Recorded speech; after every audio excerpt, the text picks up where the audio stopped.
90 দশক ছিল বাংলাদেশ সমাজের এক বিশেষ সময়।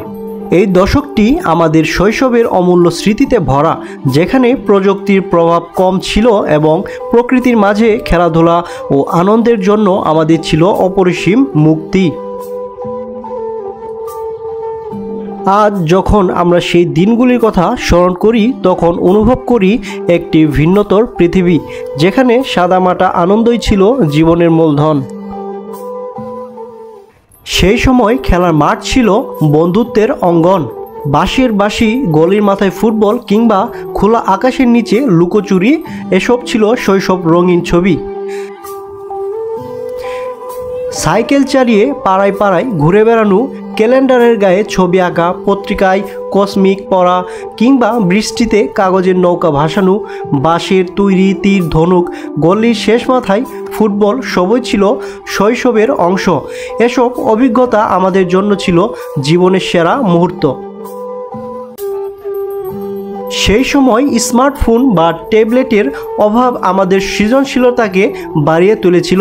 সেই সময়ের পরিবারের মধ্যে সম্পর্ক ছিল গভীর ও আন্তরিক।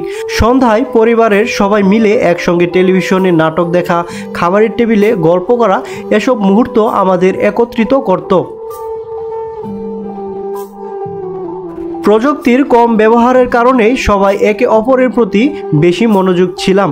সেই সময়ে সম্পর্কগুলোর মিষ্টতা এখনও হৃদয়ে গেঁথে আছে। এছাড়া 90 দশক ছিল সাংস্কৃতিক সমৃদ্ধির যুগ। বাংলা গান, সিনেমা এবং নাটক শৈশবকে আলোকিত করেছিল। প্রিয় শিল্পীদের গান গেয়ে আনন্দে মাতাল হওয়া অথবা সিনেমা হলে প্রিয় নায়কের সিনেমা দেখা, এসব ছিল চিরস্মরণীয় মুহূর্ত। এসব অভিজ্ঞতা আমাদের মননশীলতাকে বিকশিত করতে সাহায্য করেছে।